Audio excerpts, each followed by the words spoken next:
तो आपका सब्जेक्ट का नाम है data science and machine learning.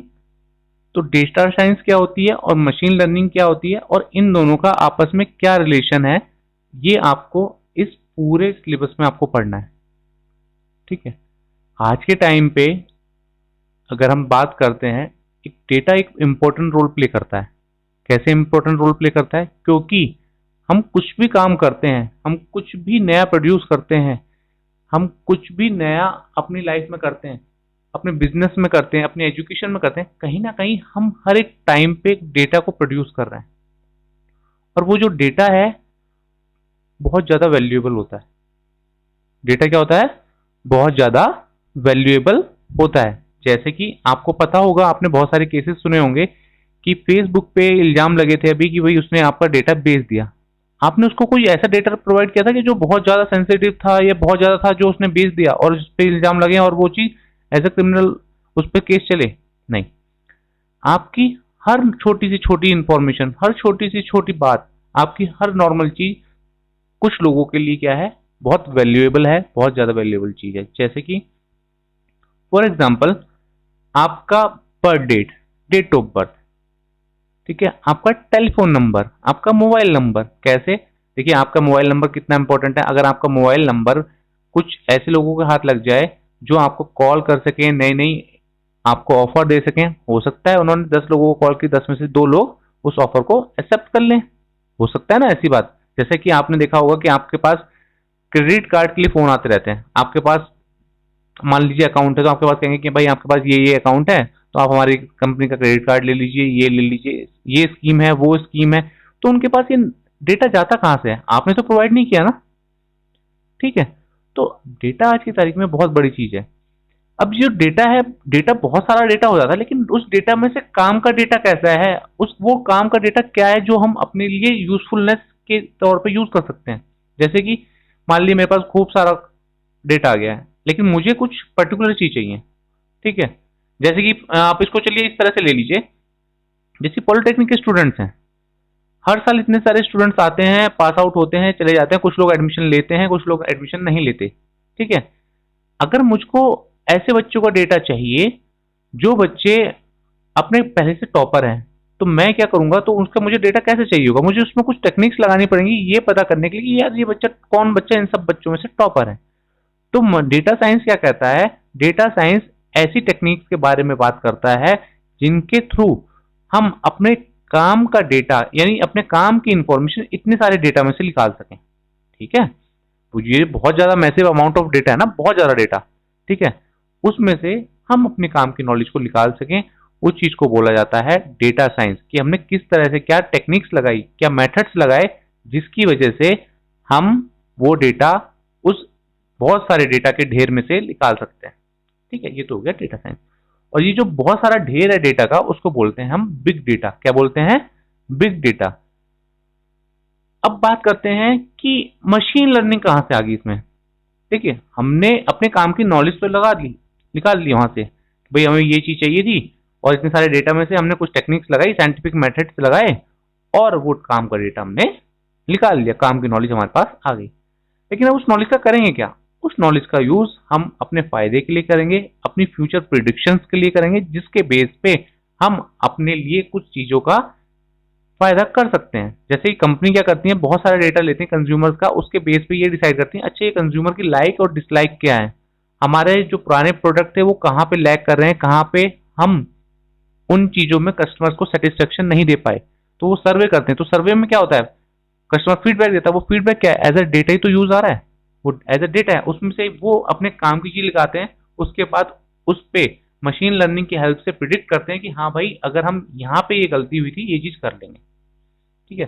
पहले समय में ये सारी चीजें मैनुअली की जाती थी, क्योंकि पहले समय पे इतना ज्यादा डेटा जनरेट नहीं हुआ करता था, ना ही इतनी पॉपुलेशन थी, ना कंपनी का इतना ज्यादा एक्सपेंशन था, थोड़ा सा डेटा होता था।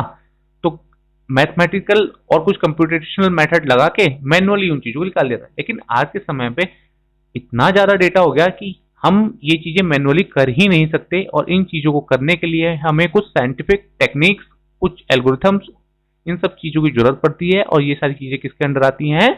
डेटा साइंस के अंडर में आती हैं। ठीक है। ये चीज समझ में आई ओवरव्यू? अगर आपको ओवरव्यू समझ में आया तो लिख दीजिए यस, अगर आपको अभी डाउट है तो बोल दीजिए नो।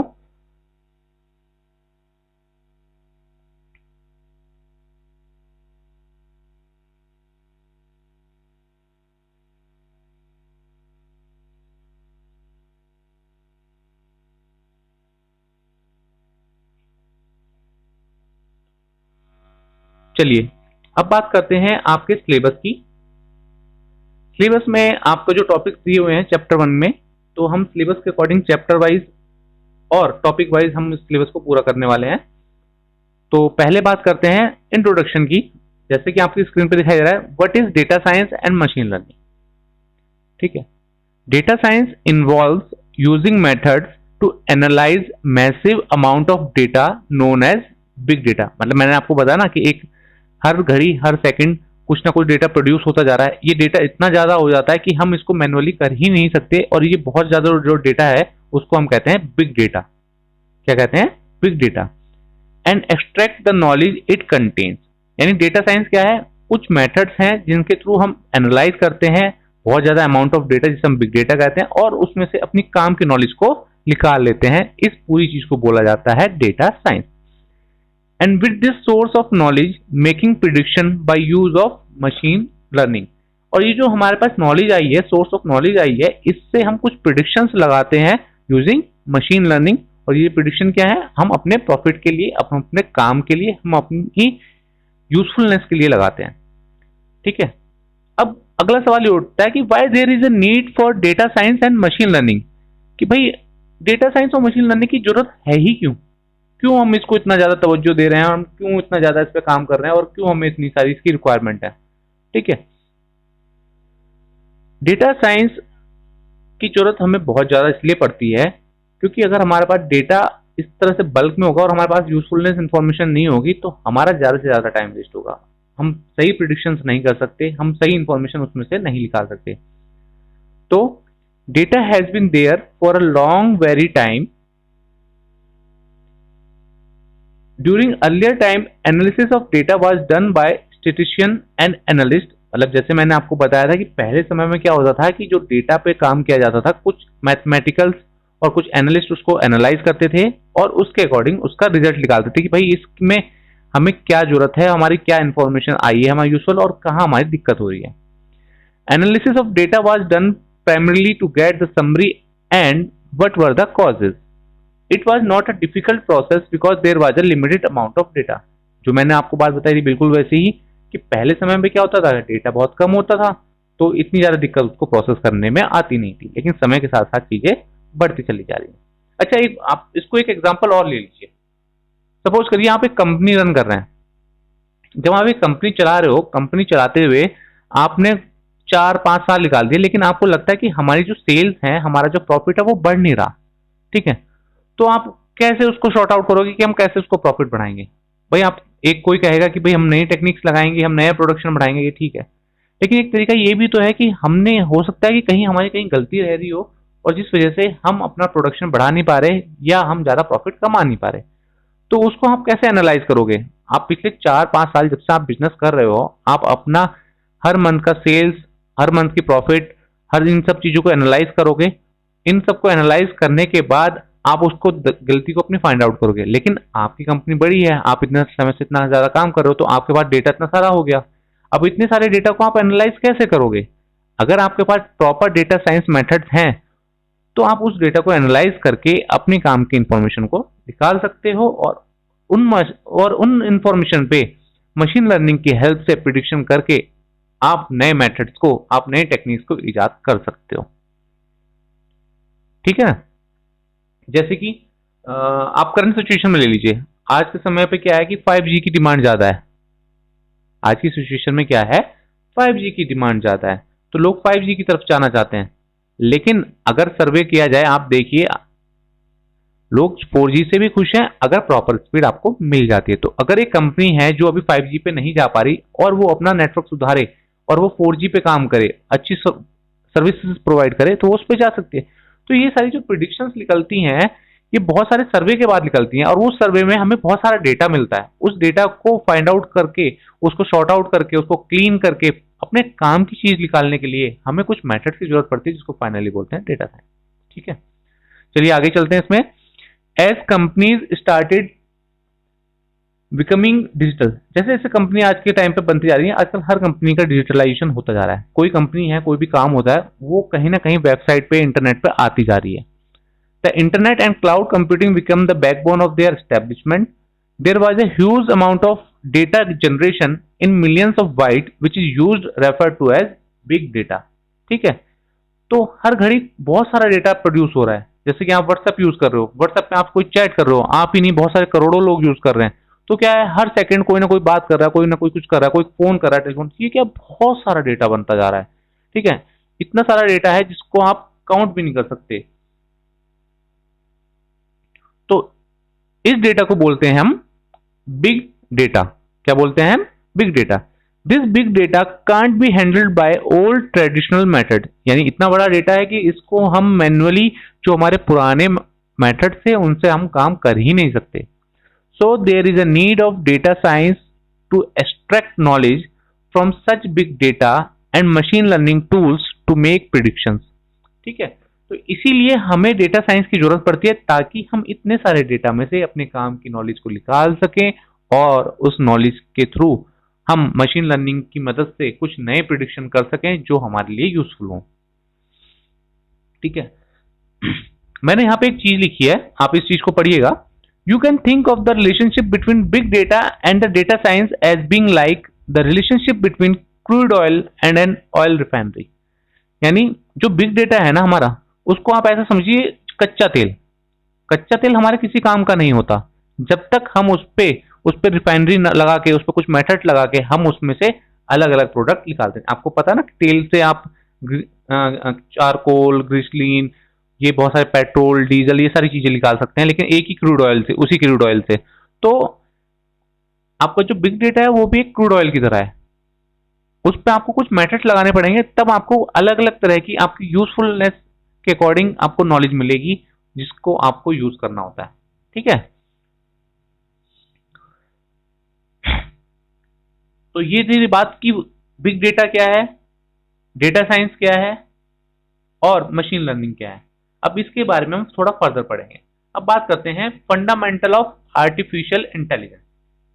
ठीक है, कि एक आर्टिफिशियल इंटेलिजेंस क्या है, उसकी जरूरत क्यों पड़ती है। देखिए, आज की तारीख में हम जब बात करते हैं मशीन लर्निंग की, मशीनें सीख रही हैं, लेकिन मशीनें किस तरह से सीख रही हैं, सवाल ये उठता है कि भाई मशीनें सीख रही हैं, हम बोल देते हैं, लेकिन मशीनें सीख किस तरह से? मशीनों के पास दिमाग तो होता नहीं है।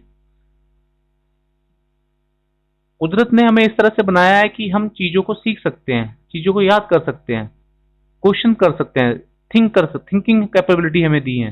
लेकिन ये सारी चीजें मशीनें की नहीं है, क्योंकि मशीनें क्या है, मैन मेड है। लेकिन आज की तारीख में मशीनें भी काफी हद तक इस तरह के काम करी, तो वो किस तरह से कर पा रही है? क्योंकि मशीन को आर्टिफिशियल इंटेलिजेंस प्रोवाइड की जा रही है। ठीक है, आर्टिफिशियल इंटेलिजेंस मतलब इंटेलिजेंस जो हमें दी हुई है बाय नेचुरल। ठीक है, आर्टिफिशियल मतलब जो मैन मेड है, यानी हम उसको इस तरह से इंटेलिजेंस बना रहे हैं कि वो ह्यूमन की तरह थिंक कर सकें, लर्न कर सकें और अपने जो असाइन टास्क हैं उनको कर सकें। ठीक है, तो पहले डेफिनेशन की बात कर लेते हैं। What is artificial intelligence? Artificial intelligence is the ability of a computer program or a machine to think and learn। यानी आर्टिफिशियल क्या है, एक एबिलिटी है कंप्यूटर प्रोग्राम की और मशीन की, जो उसको ये एबिलिटी प्रोवाइड कराती है कि वो सोच सके और उस चीज को सीख सके। It is also a field of study which tries to make computer smart. यानी आप अपने कंप्यूटर को कितना स्मार्ट बना रहे हो, ये इस चीज पे भी काम करती है। They work on their own without being encoded with command। यानी ऐसा नहीं है कि हर छोटे छोटे टास्क के लिए उनको हम प्रोग्राम कर रहे हैं या कमांड दे रहे हैं। कई बार वो काम वो बिना प्रोग्रामिंग के भी कर लेते हैं, क्योंकि वो उस चीज को सीख रहे हैं। ठीक है, अब बात करते हैं, देखिए जनरल लाइफ की। पहले सब्जेक्ट रिलेटेड हम पढ़ ही रहे हैं, लेकिन उससे पहले थोड़ी जनरल लाइफ में बात कर लेते हैं कि भाई आर्टिफिशियल इंटेलिजेंस कैसे हमारी लाइफ को इफेक्ट कर रही है। सबसे बड़ी चीज हम बात करते हैं जो आर्टिफिशियल इंटेलिजेंस की है, जो आजकल हमारे हाथों में है, वो है हमारे मोबाइल फोन्स। आपने मोबाइल फोन्स में कुछ फीचर सुने होंगे जिसमें बात करते हैं, जिसमें हमें बताया जाता है कि भाई एलेक्सा है, ओके गूगल है, या सिरी है। ये क्या है? ये सारी चीजें ये सारी चीजें क्या है? आपके मोबाइल फोन यानी आपके कंप्यूटिंग डिवाइस में दी गई एक आर्टिफिशियल इंटेलिजेंस के एग्जाम्पल हैं। कैसे? जैसे कि आपको एलेक्सा से कोई सवाल पूछना है तो आप एलेक्सा से सवाल पूछ सकते हैं, वो उसके हिसाब से आंसर देगी। कुछ उसमें प्रोग्राम पहले से फिट है। फिट मतलब उसमें पहले से प्रोग्राम किए गए हैं, भाई अगर ये सवाल पूछे यूजर तो आपको ये जवाब देना है। बट साथ में साथ उनमें ये कैपेबिलिटी भी प्रोवाइड की गई है कि वो यूजर द्वारा दिए गई चीजों को लर्न कर सके। ठीक है, जैसे कि आपने देखा होगा आजकल आप बहुत ज्यादा एक फीचर का यूज भी करते होंगे, मैप्स का, गूगल मैप्स का। गूगल मैप्स थोड़े इंटेलिजेंट हैं। कैसे हैं? मैंने थोड़े इंटेलिजेंट वर्ड का यार नाम यूज किया क्योंकि पूरे इंटेलिजेंट नहीं है। पूरे इंटेलिजेंट होते तो इंसान नहीं बन जाते, लेकिन थोड़े इंटेलिजेंट है। कैसे इंटेलिजेंट है? जैसे कि आपको पता है कि आपको यहां से मान लीजिए दिल्ली जाना है, दिल्ली का आपको जाना है, आपने दिल्ली चूज किया, तो दिल्ली चूज करते हैं तो वो एक ऑप्टिमल पाथ आपको चूज करके देता है कि भाई आपको इस रास्ते से जाओगे तो आप जल्दी पहुंचोगे। ठीक है, वो ये देखता है कि उसके लिए उस रास्ते पे कितना ट्रैफिक है, क्या चीज है। सपोज करिए आपने वो रास्ता चूज कर लिया और आप चल पड़े। रास्ते में जैसे जैसे आप चल रहे हो किसी वजह से रास्ते में एक्सीडेंट हो जाता है या कंजेशन होता है, तो आपने देखा होगा कि मैप आपको एक नया रूट प्रोवाइड करा देता है, अगर वो प्रोवाइड कर सकता है तो। क्यों? क्योंकि वो कंटिन्यूसली उसको मॉनिटर कर रहा है उस पाथ को, और ये देख रहा है कि क्या ये पाथ आपको डेस्टिनेशन तक सही समय पे पहुंचा रहा है या नहीं, कहीं इस पे कोई दिक्कत तो नहीं है। और उस एनालिसिस के बेस पे वो आपको रिजल्ट दे रहा है, यानी वो कंटिन्यूसली उस चीज को मॉनिटर कर रहा है और सीख रहा है कि भाई ये पाथ बिल्कुल सही है या नहीं। अगर ये पाथ सही है तो ठीक है, अगर उसे लगता है कि कहीं ब्लॉकेज है, किसी वजह से रास्ते में दिक्कत है कि हाँ यूजर आगे जा ही नहीं सकता, तो वो नया पाथ आपको रिकमेंड कर देता है। तो ये छोटी छोटी चीजें जो हमारी लाइफ में इस समय हमारे आसपास हो रही है, ये सब कहीं ना कहीं आर्टिफिशियल इंटेलिजेंस का एग्जाम्पल है। और दिन भर दिन आर्टिफिशियल इंटेलिजेंस ग्रो करती जा रही है और काफी हद तक ये हमारे यूजफुलनेस को बढ़ा रही है। आप गूगल मैप से आपकी लाइफ थोड़ा इजी हो जाती है। आप आर्टिफिशियल इंटेलिजेंस को कमांड देके अपने छोटे छोटे घर के काम करा सकते हैं, लाइट को बंद करना, लाइट को चालू करना। इसी तरह के बहुत सारे एग्जांपल्स हैं। तो आर्टिफिशियल इंटेलिजेंस का बहुत ज्यादा यूज हो रहा है, और एक ही फील्ड में नहीं, बहुत अलग अलग फील्ड में यूज हो रहा है। उनके बारे में भी हम अभी बात करेंगे, लेकिन आर्टिफिशियल इंटेलिजेंस का बहुत यूज है। आपको पता है मेडिकल फील्ड में भी आर्टिफिशियल इंटेलिजेंस का बहुत ज्यादा यूज है। किस तरह से?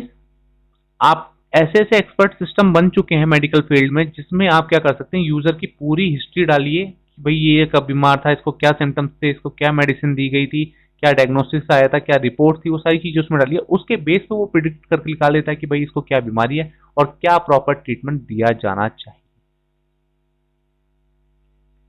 वो कंटिन्यूसली ग्रो कर रहे हैं, आर्टिफिशियल इंटेलिजेंस कंटिन्यूसली ग्रो कर रही है। आपने कई बार ऐसे आर्टिकल पढ़े भी होंगे न्यूज़पेपर में, जिसमें बताया जाता है कि एक समय ऐसा आने वाला है जिसमें आर्टिफिशियल इंटेलिजेंस टोटली ह्यूमंस को ओवर पावर्ड कर देगी, यानी ह्यूमन के ऊपर, ह्यूमन की रेस से आगे निकल जाएगी, क्योंकि कंप्यूटर इस तरह से ठीक है। दूसरा एक बड़ा एग्जांपल ले लेते हैं आर्टिफिशियल इंटेलिजेंस का, गेमिंग। आप लोग, कुछ बच्चे गेमिंग करते होंगे, कुछ नहीं भी करते होंगे, लेकिन आपने गेमिंग में सुना होगा for example tick tac to या चेस। आप इसमें देखिए, आपको कोई अपोनेंट नहीं चाहिए, आप चूज कर सकते हो, आप कंप्यूटर के अगेंस्ट खेल सकते हो। कई बार कंप्यूटर आपसे जीतता है, कई बार हारता है। हारने से वो सीख जाता है कि आपने क्या मूव किया जिससे वो हार गया, नेक्स्ट टाइम वो उस मूव के लिए पहले से तैयार रहेगा। तो ऐसे गेम्स भी बन चुके हैं जो आर्टिफिशियल इंटेलिजेंस, यानी वो कंटिन्यूसली लर्न कर रहे हैं कि आप क्या मूव कर रहे हो, आप उसके अगेंस्ट, और वो उसके अकॉर्डिंग अगली बार तैयार रहता है। भाई हम लोग भी तो इस तरह से करते हैं कि हमें कोई ऑब्स्टिकल फेस करना पड़ा, अगर हम उस ऑब्स्टिकल को फेस नहीं कर पाए, कहीं गलती कर दी, तो नेक्स्ट टाइम हम उस गलती को नहीं दोहराते, हम कुछ नई और टेक्निक्स लगा के उस फेस से बाहर निकालते हैं। तो इसी तरह से आर्टिफिशियल इंटेलिजेंस भी ग्रो करती जा रही है। ठीक है, चलिए आगे चलते हैं। Artificial intelligence is a wide-ranging branch of computer science concerned with building smart machines capable of performing tasks that typically require human intelligence. यानी आर्टिफिशियल इंटेलिजेंस कंप्यूटर साइंस की उस ब्रांच से कंसर्न करती है जिसमें हम ऐसे टास्क परफॉर्म करते हैं जिसमें ह्यूमन इंटेलिजेंस की बहुत ज़्यादा रिक्वायरमेंट होती है, और वो टास्क हम with the help of machines करते हैं। आपने एक और इंटरेस्टिंग चीज पढ़ी होगी, एक और इंटरेस्टिंग चीज मुझे जो याद आ रही है वो है रोबोटिक्स। रोबोटिक्स, आपने अगर रोबोट चल रहे हैं, रोबोट्स का हम ऐसे एरियाज में भी यूज कर सकते हैं डेप्लॉयमेंट का जहां पे ह्यूमन का जाना पॉसिबल नहीं है। ह्यूमन जा नहीं सकता, मशीन जा सकती है, लेकिन मशीन के पास इंटेलिजेंस नहीं है। लेकिन अगर सोचिए मशीन के पास भी वो इंटेलिजेंस है तो हम ऐसे एरिया में भी जाके काम अपना कर सकते हैं। This generally involves borrowing characteristics from human intelligence and applying them as algorithm in a computer friendly way. चलिए अब बात करते हैं लिस्प की। Lisp developed in 1950 is the early programming language strongly associated with AI. यानी Lisp एक पहली programming language थी जो हमने 1950s में डेवलप की थी और जो पहली बार आर्टिफिशियल इंटेलिजेंस को कोड करने के लिए, प्रोग्राम करने के लिए यूज की गई। लिस्प क्या है? एक फंक्शनल प्रोग्रामिंग लैंग्वेज का एग्जांपल है। और दूसरी लैंग्वेज जो उसके बाद यूज की गई लिस्प के बाद वो थी प्रोलोग। क्या थी? प्रोलोग। ठीक है, प्रो क्या है? 1970s में डेवलप की गई थी। Prologue is based on first order logic. Prologue is declarative in nature and has facilities for explicitly limiting the search space.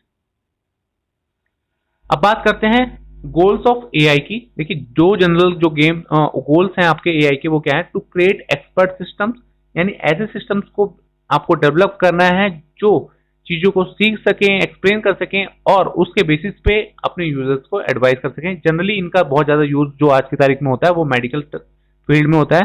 दूसरा, to implement human intelligence in machine. Simple सी बात है कि मशीन को और ज्यादा स्मार्ट बनाना है ताकि वो सीख सकें, बिहेव कर सकें ह्यूमंस की तरह। अब बात करते हैं एप्लीकेशंस ऑफ एआई की, जिसकी बात मैं अभी बीच बीच में कर रहा था। AI has been dominant in various fields such as gaming. Gaming में क्या है? AI play crucial role in strategic games such as chess, poker, tic tac toe, where machine can think of large number of possible position based on heuristic knowledge. Heuristic knowledge क्या है? जिसमें वो काफी पुराने जो एक्सपीरियंस हैं उनके basis पे, उनकी जो नॉलेज गेन किया उसके बेस पे नई पोजीशन और नई स्ट्रेटेजी के साथ वो आपके अगेंस्ट खेल सके। दूसरी है नेचुरल लैंग्वेज प्रोसेसिंग। इसमें क्या होता है? It is possible to interact with computer that understand natural language spoken by humans. आपकी जो एलेक्सा है, आपके जो गूगल डिवाइसेस हैं जो आपसे बात करते हैं इंटेलिजेंटली, आपने सुना भी होगा, यूज भी किए होंगे, अपने फोन में भी यूज किया होगा, वो सारी किस चीज पे काम कर रहे हैं? नेचुरल लैंग्वेज प्रोसेसिंग पे। क्यों?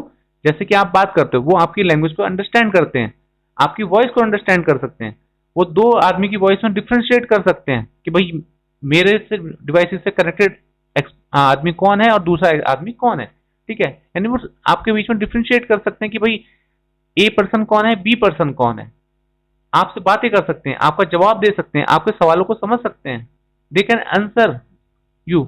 आपकी जो डिमांड्स हैं उनको जितना हद तक उनको प्रोग्राम किया गया उनको पूरा कर सकते हैं, एंड इवन मोर। तीसरा है आपका expert system. There are some application which integrate machines, software and special information to impart reasoning and advising.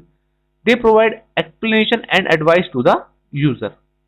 देखिए बहुत सी जगह मेडिकल टर्म्स वगैरह में क्या होता है कि भाई आपको कुछ एक एक्सपर्ट सिस्टम इस तरह से बना दिया जाता है कि वहां पे आप अपने कुछ सिम्टम्स बताते हैं, कुछ अपना ट्रैक रिकॉर्ड बताते हैं और उसके बेस पे वो एक्सपर्ट सिस्टम पुराने एक्सपीरियंसेस और जो उसके अंदर नॉलेज रखी गई है उसके बेस पे वो आपको एडवाइस देगा कि आपको क्या करना है। ठीक है, ये चीजें जनरली आज की तारीख में हम बोलते हैं ऑटोमेटेड रेस्पॉन्स। ऑटोमेटेड रेस्पॉन्स में होता क्या है कि भाई आपने देखा होगा कि आपने कोविड वाली भी ऐप यूज की होगी जिसको बोलते हैं आरोग्य सेतु। उसमें भी देखा होगा आप, उसमें सिम्टम्स आते हैं, आप उसमें सिम्टम चूज करते हैं, उसके सिम्टम्स के आपने जो हिस्ट्री चूज की है कि भाई मुझे ये सिम्टम है, ये सिम्टम है, वो उसके बेस पे आपको बताता है कि अच्छा ये आपको ये हो गया, आपको ये करना है, आपको डॉक्टर के पास जाना है, आपको टेस्ट कराना है, आपको नहीं कराना है। ठीक है, एक छोटा सा एग्जाम्पल बताने की कोशिश कर रहा हूं मैं। तो ये सब चीजें क्या है, एक्सपर्ट सिस्टम के थोड़े से एग्जांपल हैं। तीसरा है vision system. This system understand, interpret and comprehend visual input on the computer. For example, जैसे कि आपने देखा होगा मिलिट्री यूजेस में ड्रोन्स उड़ते हैं। ड्रोन्स क्या है, नीचे फुटेज कैप्चर कर रहे होते हैं, फुटेज में आपकी बहुत सारी इमेजेस आती हैं, तो कौन इंसान है, कौन जानवर है, कौन ऑब्जेक्ट है, ये सारी चीजें कैसे उसको पता चलेंगी मशीन को, वो विजुअली उस चीज को लर्न कर रही है, वो समझती है शेप साइज को, वो मूवमेंट्स को समझती है, उसी के बेस पे वो चीजों को लर्न करते हुए वो आपकी इंफॉर्मेशन को गैदर करके बताती है कि भाई कौन इंसान है, क्या ये चीज है। ठीक है, for example a spying aeroplane takes photographs which are used to figure out special information और मैप ऑफ द एरियाज। जो अभी बात मैंने बोली, स्पाइंग एरोप्लेन जो ड्रोन्स आपके उड़ रहे हैं वो एरिया का फोटोग्राफ्स लेते हैं, उसके बाद बताते हैं कि भाई वहां पे जो लोग मौजूद हैं वो इंसान है, ऑब्जेक्ट हैं, जानवर हैं, क्या है। Doctor use clinical expert system to diagnose the patient. यानी जो आपकी जो बड़ी बड़ी रिपोर्ट्स आती हैं आपकी जो है, कई बार देखिए हम क्या कर सकते हैं, जैसे कि किसी का एमआरआई हुआ, किसी का एक्सरे हुआ, लेकिन ह्यूमन एरर है, वो उसको नहीं समझ पा रहा, लेकिन मशीन उसको चीज को डिटेक्ट कर सकती है। Police use computer software that recognise the face of criminal with the stored portrait made by forensic artist. हमने जनरली मूवीज में भी देखा है और रियल लाइफ में भी ये चीजें होती हैं कि कंप्यूटर क्या है, कंप्यूटर सॉफ्टवेयर इस तरह के बन गए हैं कि पुलिस उनसे फेस रिकॉग्निशन के जरिए वे पहचान सकते हैं कि ये आदमी कौन है, इस आदमी का क्या पास्ट रिकॉर्ड है, क्या क्रिमिनल रिकॉर्ड है, इज इट गुड और बैड पर्सन, ये सब चीजें। ठीक है, इससे ये भी आइडेंटिफिकेशन करने में भी हेल्प होती है। नेक्स्ट है आपका speech recognition. Some intelligent systems are capable of hearing and comprehending the language in terms of sentences and their meaning while a human talks to it. It can handle different accents, slangs, words, noise in the background, change in human noise due to cold. यानी speech recognition की बात की जाए, यहाँ पे बात की जाती है कि ऐसी मशीन कैपेबिलिटी जो आपको सुन सकें, आपकी लैंग्वेज को पहचान सकें, आपके सेंटेंसेस को, आपके एसेंट को, एसेंट होता है ना बोलने का तरीका, जैसे कि हम बात करें कि देहाती में हम हाँ भाई किया जा रहा है, कहीं इंगे जा रहा है, उंगे जा रहा है, इस तरह की चीज होते हैं। थोड़ा अगर बात करें तो हिंदी में और इस तरह से बोलते हैं। आपने देखा होगा इंग्लिश हम बोलते हैं तो हमारा एसेंट अलग होता है, यूएस एसेंट होता है अलग होता है, रशियन एसेंट अलग होता है। एसेंट होता है बोलने के तरीके को। ठीक है, किसी भी वर्ड को हम किस तरीके से बोलते हैं उस चीज को बोलते हैं। ठीक है, तो वो चीज कहलाती है एसेंट। तो मशीन को इतना कैपेबल बनाया जा रहा है कि वो आपके एसेंट के बेस पे भी आप को बता सकते हैं कि आप क्या बोल रहे हो, आपका रिप्लाई कर सकते हैं, आपकी चीजों को, ऑर्डर को मान सकते हैं। Handwriting recognition. The handwriting recognition software reads the text written on paper और बाय पेन और screen by stylus. It can recognise the shape of the letters and convert it into editable text. इसका एक सबसे अच्छा example मैं आपको दे सकता हूं। आप देखिएगा जो गूगल की जो सर्विसेज हैं, आप कोई भी टेक्स्ट जो आपने हाथ से लिखा हुआ है या कोई भी इमेज उसको स्कैन करके उसमें डालिए, वो आपको उसमें उसको टेक्स्ट में कन्वर्ट करके दे देगा जो आप एडिट कर सकते हो। यानी जैसे वर्ड के फॉर्मेट में कन्वर्ट करके दे दिया। भाई आपकी जो आपने एक फोटो खींची उसमें आपने कुछ लिखा हुआ है, मान लीजिए आपने लिखा हुआ है हेलो क्लास, तो आपने वो क्लास लिखा हुआ है हेलो अपनी हैंड राइटिंग में, लेकिन आप सोचिए कितनी पावरफुल रिकॉग्निशन है एआई की, उसने उसको रिकॉग्नाइज किया कि उसकी शेप्स को, और उसको फाइनली उसको कन्वर्ट कर दिया आप उसमें। तो ये चीजें काफी हद तक आजकल यूजफुलनेस हो रही है, एक फॉर्मेट को दूसरे फॉर्मेट में कन्वर्ट करने में भी हेल्प हो रही है। मान लीजिए आपने कोई डॉक्यूमेंट लिया, उसकी डॉक्यूमेंट की फोटो ली है, उस फोटो को आपने पीडीएफ में कर लिया, लेकिन आपको बाद में उस डॉक्यूमेंट में बहुत सारा लिखा हुआ, आप उसको कन्वर्ट करना चाहते हो एडिटेबल टेक्स्ट में, तो कैसे करोगे? ये सारी चीजें हैं with the help of artificial intelligence. और नेक्स्ट है आपका इंटेलिजेंट रोबोट्स, जो कि हम बहुत टाइम से पढ़ते आ रहे हैं, सुनते आ रहे हैं कि हाँ भाई रोबोट्स मतलब इंसानी की तरह दिखने वाली मशीन। Robots are able to perform the task given by human. They have sensors to detect physical data from real world such as light, heat, temperature, movement, sound, bump and pressure. मतलब robots बिल्कुल human की तरह task perform कर सकते हैं, और उनको करने के लिए जैसे हम सेंसेस होते हैं हमारे पास, उनके पास भी सेंसर्स होते हैं जिससे वो रियल वर्ल्ड का डाटा सेंस कर सकते हैं। भाई हम भी कोई टास्क परफॉर्म कर रहे होते हैं ना, तो हमें भी डेटा की इनपुट की जरूरत पड़ती है। हम इस चीज को ध्यान नहीं देते, लेकिन हमें डेटा मिल रहा होता है। जैसे कि हम कहीं रास्ते पे चल रहे हैं, हमें कहाँ मुड़ना है, हम रेगुलरली अपनी आईज से रास्ता देख रहे होते हैं, हमें विजुअल इनपुट मिल रहे होते हैं जिसके बेसिस पे हमारा माइंड डिसाइड कर रहा होता है कि हमें कहाँ मुड़ना है, कैसे करना है। ठीक है, रोशनी के लिए, टेम्परेचर के लिए, हीट मूवमेंट के लिए, ये सारी चीजें क्या है, ये सेंसर्स उसको ये इनपुट्स प्रोवाइड करते हैं जिसके बेस पे उसके अंदर जो आर्टिफिशियल इंटेलिजेंस डाली गई है वो डिसाइड करती है कि क्या करना है। ठीक है, तो ये आर्टिफिशियल इंटेलिजेंस के बहुत सारे यूज थे। नेक्स्ट टॉपिक है आपकी need and applications of data science, कि फाइनली हमें डेटा साइंस की क्या जरूरत है। ठीक है, अब हम टॉपिक्स को सेग्रीगेट कर रहे हैं, अलग अलग कर रहे हैं। अभी हम मशीन लर्निंग की पे भी आएंगे, अभी हम डेटा साइंस की बात कर रहे हैं अब खाली। ठीक है, डेटा साइंस क्या है, एक तरह से ईंधन है आजकल की इंडस्ट्रीज के लिए, फ्यूल है, फ्यूल की तरह काम कर रहा है। फ्यूल का मतलब क्या है, जिसपे आजकल की इंडस्ट्रीज रन कर रही हैं। देखिए आजकल की ज्यादातर इंडस्ट्रीज क्या है, कंटेंट पे और डेटा पे ही वर्क कर रही हैं और उसी पे ही उनका प्रॉफिट छुपा हुआ है। ठीक है, ऐसी कौन कौन सी इंडस्ट्रीज हैं?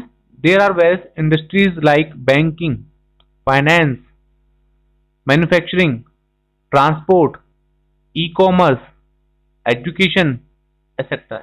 ये सारी इंडस्ट्रीज क्या हैं, डेटा पे ही काम कर रही हैं। अब आप सोच रहे होंगे कि ये सारी इंडस्ट्रीज का डेटा पे कैसे रिलाइजेशन है, कैसा है, वो अभी हम इस चीज पे पढ़ेंगे। तो here is the top list of data science applications. कहाँ कहाँ एप्लीकेशन है इनकी? बैंकिंग में है, फाइनेंस में है, मैन्युफैक्चरिंग में है, ट्रांसपोर्ट में, हेल्थ केयर में है और ई कॉमर्स में। ये बहुत बड़े बड़े सेक्टर हैं जहाँ पे इसका एप्लीकेशन है, और भी कई जगह इसका एप्लीकेशन होता है, लेकिन मैंने ये 6 टॉपिक ऐसे निकाले हैं जहाँ पे इनका बहुत ज्यादा यूज किया जाता है। ठीक है, तो सबसे पहले बात कर लेते हैं हम बैंकिंग की। ठीक है, बैंकिंग में देखिए कैसे डेटा का यूज होता है। बैंकिंग में लोग अपना अकाउंट खुलाते हैं, लोग बहुत सारी सर्विसेज लेते हैं। हर एक यूजर का एक इंफॉर्मेशन बैंक के पास होती है और हर एक यूजर का डेटा उसके पास होता है। तो बैंकिंग किस तरह से चीजों का यूज करता है वो हम इस वाले टॉपिक में देखते हैं। Banking is one of the biggest application of data science. Big data and data science have enabled bank to keep up with the competition. With data science, banks can manage their resource efficiently.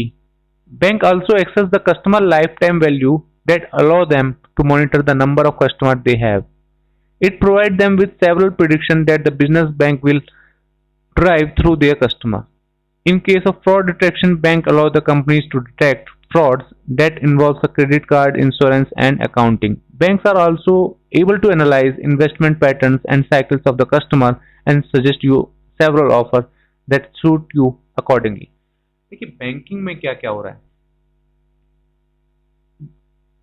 Data science की help से वो ये evaluate कर सकती है banking कि भाई मेरे पास टोटल नंबर ऑफ कस्टमर्स कितने हैं, उन कस्टमर्स में से कितने ऐसे हैं जो रेगुलरली हमारे बैंक में इन्वेस्ट कर रहे हैं। बैंकिंग में खाली सेविंग नहीं होती, बैंकिंग में इन्वेस्टमेंट भी की जाती है। ठीक है, उनमें से कितने ऐसे कस्टमर हैं जो रिपीटेडली इन्वेस्ट कर रहे हैं, बहुत फ्रिक्वेंटली इन्वेस्ट कर रहे हैं। ठीक है, कितने ऐसे कस्टमर्स हैं जो स्टूडेंट्स हैं, कितने ऐसे कस्टमर्स हैं जिनके सोर्स ऑफ अर्निंग ज्यादा है।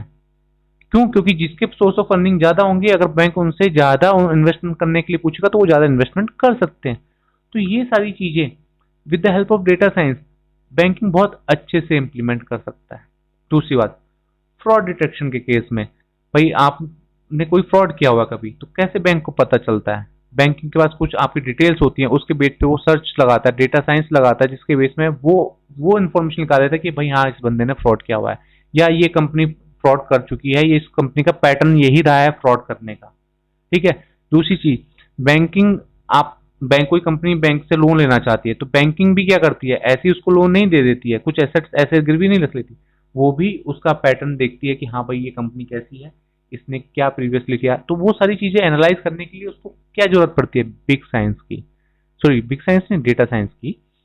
तो ये सारी चीज करने के लिए क्या जरूरत पड़ती है, डेटा साइंस की जरूरत पड़ती है, क्योंकि बैंकिंग के पास भी अपना बहुत सारा डेटा है, कस्टमर्स बहुत सारे हैं, उनका इतना सारा डेटा, भाई एक एक बैंक के पास करोड़ों करोड़ों कस्टमर्स हैं, तो वो कैसे इन सब डेटा में कैसे एनालाइज कर सकेगा? मैनुअली करने में तो आदमी कई साल निकल जाएंगे। तो ये सारी चीजें क्या है, डेटा साइंस की हेल्प से वो करती है। दूसरा आपका सेक्टर है आपका finance. Data science has played a key role in automating various financial task. Financial institution use machine learning for predictive analytics. It allows the company to predict customer lifetime value and their stock market moves. Data science also play a key role in algorithm trading. Through rigorous analysis of data, financial institutions are able to make data-driven decisions. It also playing an important role in making the customer experience for better for the user. देखिए finance में भी बहुत ज़्यादा इसकी data science का use होने लगा है। उसका रीज़न ये है कि फाइनेंस में हम बहुत ज़्यादा इन्वेस्टमेंट करते हैं, बहुत ज़्यादा आप चीज़ों को पैसों का लेन देन होता है, तो किस कंपनी का शेयर किस तरह से मूव करता है, किस कंपनी का शेयर किस तरह से चल रहा है, ये सारी चीज़ों की प्रिडिक्शंस करने के लिए फाइनेंस को भी बहुत सारे डेटा में से कुछ यूजफुल इंफॉर्मेशन निकालने की जरूरत पड़ती है, तो वहाँ पे भी डेटा साइंस की यूजनेस होती है। नेक्स्ट है आपका मैन्युफैक्चरिंग इंडस्ट्री। मैन्युफैक्चरिंग में कैसा होता है, देखिए आप बिल्कुल इसको सीधे शब्दों में समझिए। मान लीजिए मेरी एक कार कंपनी है, ठीक है, फॉर एग्जांपल मारुति सुजुकी का ले लो, मारुति सुजुकी एक कंपनी है, तो उसको अपना प्रोडक्शन बढ़ाना है, कॉस्ट रिड्यूस करनी है, प्रॉफिट बढ़ाने हैं, तो उसके लिए वो डेटा साइंस का यूज करती है, मशीन लर्निंग का यूज करती है। वो किस तरह से यूज कर रही है, वो ये देखेगी कि भाई पिछले साल में मेरे कितनी किस किस जो हमारी है किस किस सेगमेंट की कारें ज्यादा बिकी हैं। भाई 5 से 10 लाख की रेंज की कार ज्यादा बिकती है मेरी, 15-16, तो वो उस वाली रेंज पे ज्यादा फोकस करेगी। साथ में दूसरी बात, कहाँ पे गलतियां हुई हैं, कहाँ पे हमारा कॉस्ट कटिंग की जा सकती है और कैसे अपने प्रोडक्ट की वैल्यू को बढ़ाया जा सकता है। आपने एक चीज देखा होगा, आजकल कोई भी चीज हम डिजाइन करते हैं तो डिजाइन करने के लिए पहले डिजाइन करके फिर उसे टेस्ट नहीं करते। डिजाइन आप कंप्यूटर पे कर सकते हो और कंप्यूटर पे ही उसको टेस्ट कर सकते हो कि ये कितनी ज्यादा इफेक्टिव होगी, ठीक है। जैसे कि फॉर एग्जांपल एक कार है, उसका आपने डिजाइन किया तो वो कितना बैलेंस्ड डिजाइन है, कितना फ्यूल एफिशिएंट डिजाइन है, कितना फास्ट है, एयर कटिंग कैसी है उसकी, ठीक है। तो ये सारी चीजें एयर डायनेमिक्स वगैरह ये सब आप कंप्यूटर पे ही टेस्ट कर सकते हो। उसके लिए आपको रियल मॉडल बनाने की जरूरत नहीं होती। ये सब करने के बाद आप उसका रियल मॉडल बनाइए तो वो काफी हद तक आपकी जो उम्मीदें हैं और जो आपने सोचा उसके हद तक बनता है। तो ये सारी चीजें किसकी हेल्प से पॉसिबल हो पा रही हैं, ये सारी चीजें पॉसिबल हो पा रही हैं सिर्फ और सिर्फ data science and machine learning की वजह से, ठीक है। Data science is being extensively used in manufacturing industries for optimising production, reducing cost and boosting the profit. Furthermore, with data science industries can monitor their energy cost and also optimise their production or, यानी साथ साथ वो अपना production are भी बढ़ा सकते हैं। बहुत सारी चीजें हैं किस पे आप इसका यूज कर सकते हो। आप अपनी छोटी छोटी लाइफ में भी यूज करते हो, बड़ी बड़ी इंडस्ट्री से लेके छोटे छोटे, इवन हम अपनी सिंगल लाइफ में भी इन चीजों का यूज कर सकते हैं। With the through analysis of customer reviews, data scientists can help the industries to make better decision and improve the quality of their product.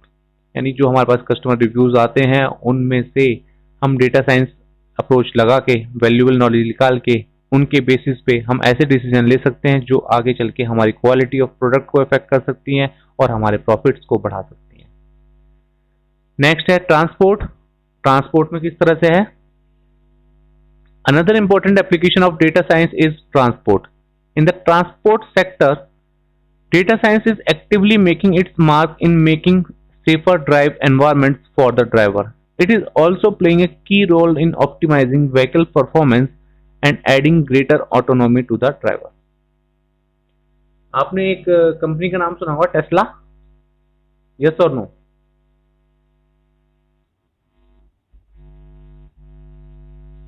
बेटा टेस्ला किस लिए जानी जाती है, सेल्फ ड्राइविंग कार, क्योंकि पहली बार उसने ही ये कंसेप्ट इंट्रोड्यूस किया कि भाई सेल्फ ड्राइविंग कर सकती है। वो अभी भी टेस्टिंग फेज में है, बट उसने ये करा, इसकी वजह से उसका नाम इतना ज्यादा रिकॉग्नाइज होता है। तो ये आप सोचिए कि एक कार है जो आप जा रहे हो, अपने आप ही ड्राइव कर रही है, अपने आप ही चीजों का डिसीजन ले रही है और आपको पहुंचा रही है। साथ में सेल्फ ड्राइविंग कार के साथ साथ इन्होंने और चीजें भी इंट्रोड्यूस की। आप ये जान सकते हो कि मेरी कार जब जा रही है तो रास्ते में कितना ट्रैफिक है, कहाँ पे चार्जिंग स्टेशन हैं, कहाँ पे अवेलेबिलिटी है, मेरी चार्जिंग अगर मेरी कार में इतना चार्ज है तो कहाँ तक जाएगी, और भी ऐसी ऐसी चीजें जिससे व्हीकल की परफॉर्मेंस ज़्यादा बढ़ गई है, उसकी यूजफुलनेस ज़्यादा बढ़ गई है और उससे हमें ज़्यादा कंफर्ट और ज़्यादा सेफ्टी मिल रही है। तो ट्रांसपोर्टेशन फील्ड में भी इसका बहुत ज़्यादा यूज़ है। Furthermore, in the transport sector, data science has actively increased its manifold with the introduction of self-driving car. Also, various transportation companies like, इसे ध्यान से देखिएगा, also various transportation companies like उबर हमारे यूज होती है ना दिल्ली में, और आपको बड़ी सिटीज में सबको आपको उबर मिल जाएगी, उबर और ओला। ठीक है, Uber is using data science for price optimization and providing better experience to their customer. Use powerful predictive tools, they can accurately predict the price based on parameter like a weather pattern, ability of transport, customer, etc. आप ध्यान दीजिएगा, ये जो ओला और उबर होते हैं इनके prices जो शाम के टाइम होते हैं प्राइस इनके हाइक कर जाते हैं। ठीक है, रात के टाइम इनके प्राइस हाइक कर जाते हैं। क्यों? क्योंकि ये वो टाइमिंग है जो एक तो ऑफ टाइम होगी भाई, रात में लोग कम ट्रैवल करते हैं। दूसरा कि भाई पीक आवर्स पे इनकी कमाई ज्यादा होती है। दूसरा, आप बहुत ज्यादा कार यूज करते हैं तो आपके पास ऑफर भी ज्यादा आते हैं। तो ये सब क्या है? ये सब ऑटोमेटेड प्रोसेस है जिसकी हेल्प से कंपनी आपको मॉनिटर, आपका डेटा को यूज कर रही है, आपको डेटा को मॉनिटर कर रही है और उसी के बेसिस पे आपको प्राइस और नए नए एक्सपीरियंस और नए नए ऑफर्स प्रोवाइड कर रही है। ठीक है, आपने देखा होगा कि जो लोग ज्यादा क्रेडिट कार्ड यूज करते हैं या जो लोग ज्यादा ऑनलाइन शॉपिंग करते हैं या उन पे कुछ और भी ज्यादा ऑफर आते हैं।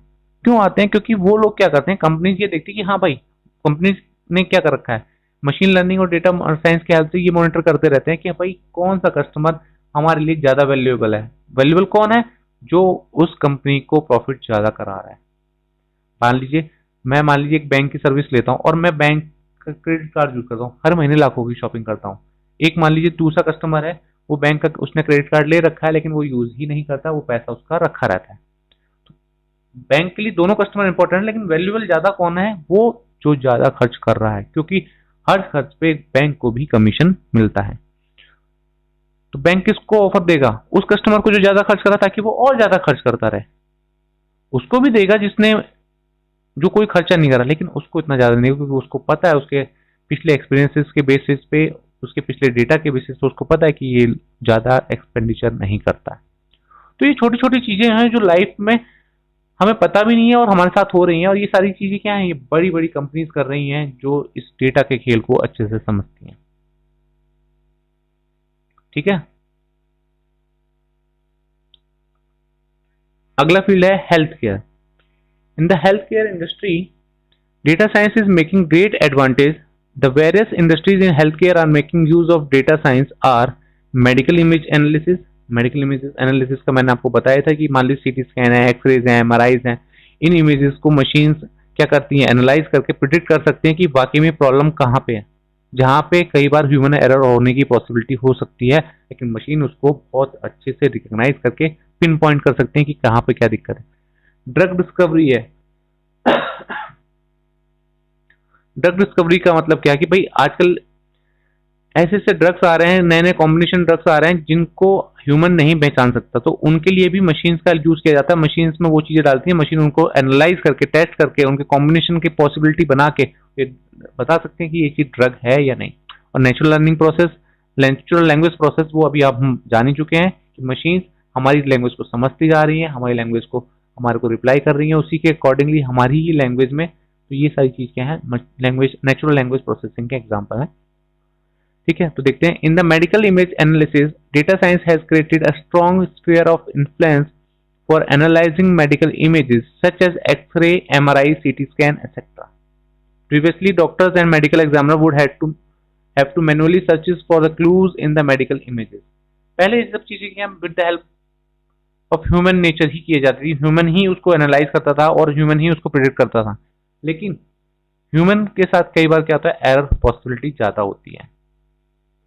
लेकिन मशीन के साथ क्या है कि अगर मशीन को वो चीज आती है तो उसमें एक्यूरेसी की प्रोबेबिलिटी बहुत ज्यादा होती है, क्योंकि बहुत से ऐसे फैक्टर्स हैं जो ह्यूमन को इफेक्ट करते हैं लेकिन मशीन्स को इफेक्ट नहीं करते। मशीन वर्स्ट कंडीशंस में भी एक्यूरेटली काम कर सकती हैं as compare to human, but उनके पास कमी किस चीज की है, इंटेलिजेंस की, जो धीरे धीरे उनको आर्टिफिशियली दी जा रही है। Data sciences have data scientists have created powerful image recognition tools that allows doctor to have in-depth understanding of complex medical imagery. आपको एक और चीज भी बताना चाहूंगा. आज की तारीख में कुछ ऑपरेशंस ऐसे होते हैं जहां पे doctor with the help of machine, with the help of robot, उनका क्या कहते हैं, उनको ऑपरेशंस में यूज कर रहे हैं, क्योंकि उनकी एक्यूरेसी और गलती ना होने की गुंजाइश बहुत ज्यादा होती है, जिसकी वजह से उनका यूजफुलनेस बहुत ज्यादा बढ़ जाता है. Another important field making use of data science is drug discovery. With machine learning, we can also analyze several combinations of drugs and their effect on different gene structure to predict the outcome. ये हमने drug discovery की बात कर ही ली थी. अब है अगला, natural language processing is a technology of data science that is focused on the analysis of textual information using NLP. NLP natural language processing को short में लिखा हुआ है NLP. We can create intelligent bots that answer to the user query. The application of this can be extended to the healthcare sector, where we can create bots that answer questions of patients and provide them with proper diagnostic guidelines. ठीक है, यानी हम ऐसे छोटे छोटे board, ऐसे छोटे छोटे प्रोग्राम बना सकते हैं जो पेशेंट्स के जनरल क्वेश्चंस के आंसर कर सकते हैं और उनके बेसिस पे डायग्नोस्टिक प्रोवाइड कर सकते हैं. जैसे कि आप मान लीजिए इन नॉर्मल फेज में क्या कहते हैं कि भाई मैं डॉक्टर के पास गया, मैंने बोला कि भाई मुझे जुकाम है, मुझे बुखार है, तो वो क्या करेगा, ऑलमोस्ट एक जैसी आपने देखा होगा दवाइयां देते हैं, तो उनको पता है कि भाई ये चीज है, ये चीज है, ये इलनेस है, ये एज है, इस एज के अकॉर्डिंग उसको क्या दवाई दी जा सकती है, और उसे किसी पर्टिकुलर सॉल्ट से एलर्जी तो नहीं है, वो एक नॉलेज ली, उसके बेसिस को रिकमेंड कर सकते हैं कि क्या दवाई दी जा सकती है, एक नॉलेज केस में.